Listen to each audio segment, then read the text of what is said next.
we are so honored to have today Nelson Mandela's granddaughters. You have such lovely names. I don't want to mispronounce them. If you would be so kind to repeat them for me. Hi, I'm dlamini-manaway and Swati Zaziwe. They are such lovely names. Do they have specific meanings? Mine means hope. My grandfather named me whilst he was in prison, and he decided to name me Zaziwe, which means hope, and it means hope for South Africa, hope for the future, and yeah, that's my name in a nutshell. My name is actually, my full name is Zama Swazi, but my family calls me Swati, and it means I belong to the Swazis. I was the only child of my parents who was born outside of Swaziland. Well, ladies, I can't thank you enough for taking the time to talk to me today. First of all, if you don't mind, I'd like to begin by asking you how your grandfather is doing. I know that he was hospitalized during the month of December. Our grandfather's great. He's home with the family. We see him very often. We actually saw him before we came out here to New York to promote the show, and he's great. He loves spending time with us and his great-grandchildren, so he's in good spirits. We're very happy, and thank you for asking about him. Oh, well, I'm so glad to hear, and please give him our regards. We will. You mentioned the show, of course, which is entitled Being Mandela and will be airing on Cozy TV. I'm curious, how did the idea for this show come about? The idea for the show came about, we were approached by 2 American producers and who were in South Africa at the time, and they asked us if we'd be interested. And we took a lot of time to, decide whether or not we actually wanted to do this, and we consulted very much with our family. And once we made the decision, we thought it would be a great way for people to see us as the next generation of the Mandela family. That it would give the viewers sort of an account into our daily lives, our family, some of our conflicts, and our personal aspirations.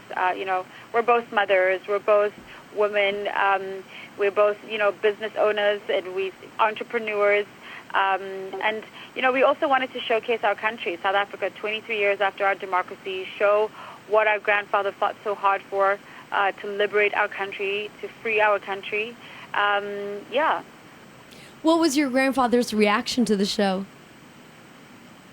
Well, our grandfather has always said to us that the Mandela name is our name and that we should treat it with pride and dignity, and he entrusts us to live up to his legacy. So he's very, very proud of us. He supports us. Actually, our grandmother's part of the show as well, and you'll see her a lot on the show because we're so close. So both our parents support us. Is it likely that your grandfather might make an appearance on the show?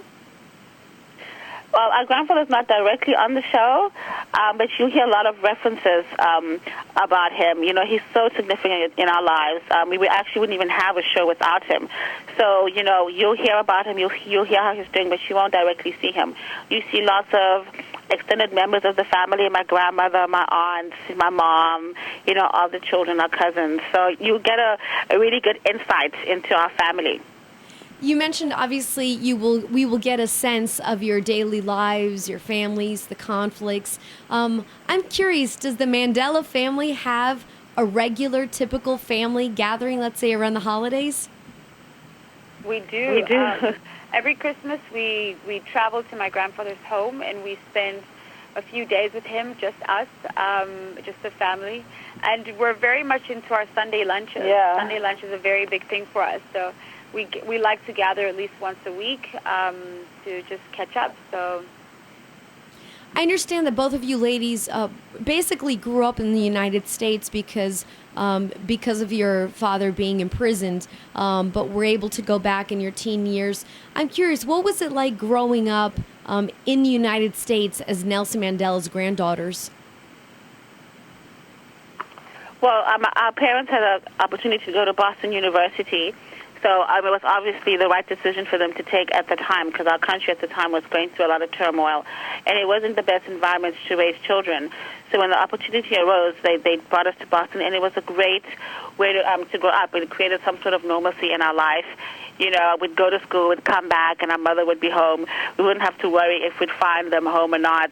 And, we love Boston. We have such fond memories of Boston. We still have our friends from there. So it was a great period in our lives, and we're just so proud that we grew up here. Was it interesting to have that legacy behind you and to be in the States? And did people ask you much about that? Did you have an understanding of what was happening in South Africa? We were still very young when we moved to the States, and we lived there. But we always had a sense that our grandfather was doing something important. I mean, our grandfather was in prison, and we the only time we would ever get to see him was once a year when we would go back home.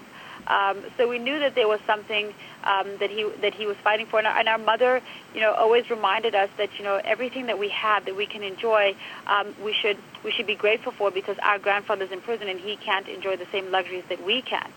So and she always tried to make sure that we were quite sheltered, and she tried to create a sort of very normal environment for us to grow up in. And I think, growing up in Boston was very much a place for us to be able to kind of live a normal life. You lived a very normal life here, but when you think about the activism, the proactive nature, how passionate your grandfather was, I'm curious, what are your thoughts about all of the work that he did and the difference that he made and continues to make? Well, I mean, it's very testament to where we are now as a country, and even where we are now as individual, as women. We can make choices now. We have freedoms, and we can enjoy certain freedoms. Both our grandparents have dedicated and sacrificed a lot of their lives, most of their lives, to give us the ability to choose what we want to do with our lives. So we can never repay them for everything that they did, but our country has come so far. There's just so much that we can be proud of, that we can look at. Our democracy is a very young democracy, but it's thriving, it's working, and our country has come such a long way. And the viewer will get to see a lot of South Africa and see how we enjoy, a lot of the freedoms that our grandparents both fought for. You mentioned that both of you have children. Do they have an understanding of the legacy behind them, the family that they're a part of, and the struggles that your family members went through? Our kids are very young. I mean, I've got a 1-year-old, and I've got a 3-year-old, and Swati is a 4-year-old. So they've seen pictures. They've seen pictures. I mean, I've got an old son who's 13 here, and he's beginning to understand the history of our country, and he's beginning to understand, what Nelson Mandela is and how his great-grandfather changed the course of our history. And that's why we actually decided to go back to Robben Island, and you'll see that on the show, just to teach our children, just to begin teaching our children about our legacy so that they don't forget what their great-grandparents sacrificed for them. So we are teaching them, and it's valuable to us, and that's just our way of continuing our legacy. We just have to. We have no choice but to. You mentioned Robben Island, where your grandfather was in prison for 18 years. How emotional was that, and what were some of your thoughts? Going back to Robben Island was very, very emotional. I mean, that place holds a very painful history for our family, so the decision to go there wasn't an easy decision to take. And just being in the cell where my grandfather was for 18 years was very, very emotional for us. I mean, we were in there for about 10 minutes, so just the thought of him spending 18 years in such a small, confined space, in such a cold, dark space, just because he believed in something, he believed in our country, he believed in freedom and justice for all, was extremely, extremely emotional for us. But then again, it made us proud to come from such a man who had so much determination, who had so much drive to fight for something that he believed in. So it was a very, very special moment for us, and the viewer will get to see that and will be able to take that journey with us when they watch the show. I know I've always admired your grandfather just because of the dignity and the way he handles himself. And I always think, gosh, to spend that amount of time in prison and not feel any sense of bitterness, but rather to then embrace, his native land and do so much and become president. I'm curious, you can kind of take a step back. You weren't there as that had happened.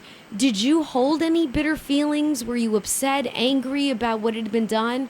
Or just you can kind of understand where your grandfather stood in terms of his thoughts? I think for us, we never really got to spend a lot of time with our grandfather, even when he was released from prison. But, we understood that he had to make the sacrifice. He tells us all the time that, I don't belong to you, I belong to the country, and I've made the sacrifice. And so over time, I think we got to understand that, he was doing something for our futures, for my children's future. The sacrifice of not being able to spend a lot of time with him, I think is something that is very small, and, in comparison to, what he was trying to do and what he's been able to achieve. You just mentioned your futures, and I know that both of you have very bright futures. One of you is interested in kickstarting a foundation. I know the other is interested in fashion designing. Can you give us just a brief synopsis of how your projects are going? Yeah, on the show you'll actually get to see us, working on our fashion label called Long Walk to Freedom, which is based off my grandfather's autobiography. And, it's something that we're very proud of. We also have a charity that is associated with with Long Walk to Freedom, and it's a charity that very much focuses on youth issues, on social issues, and bringing those to light and talking about them. My grandfather was very passionate about young people, and he always says that our generation is the next generation to lead and take forward the ideals that he fought for. So you'll see a lot of us, working on the brand and developing the strategy. We're trying to get into a U.S. retailer, so you'll see us, traveling to the U.S. to do that. You'll also see us, working on, I'm currently in the process of publishing a book for my grandmother, her prison diary. And then you'll also get to see a lot of South Africa and the beautiful landscape. We go shark diving in Cape Town for the first time. We take our trip back to Robben Island where my grandfather was imprisoned. We go to Swaziland, which is very much a cultural, traditional experience, which is where our father is from. So it's very sort of diverse, and there's so many cultural experiences that the viewer will get to experience. Well, ladies, we are certainly looking forward to it. Congratulations on this project. Good luck on the program entitled Being Mandela, which will be airing on Cozy TV. In fact, the show debuts on February 10th at 9 p.m. Eastern Standard Time. And just thank you, ladies, for taking the time to talk to me. It's been such a pleasure. And just congratulations and good luck with all of your upcoming projects. Thank you so much, and thank you for having us. Our pleasure.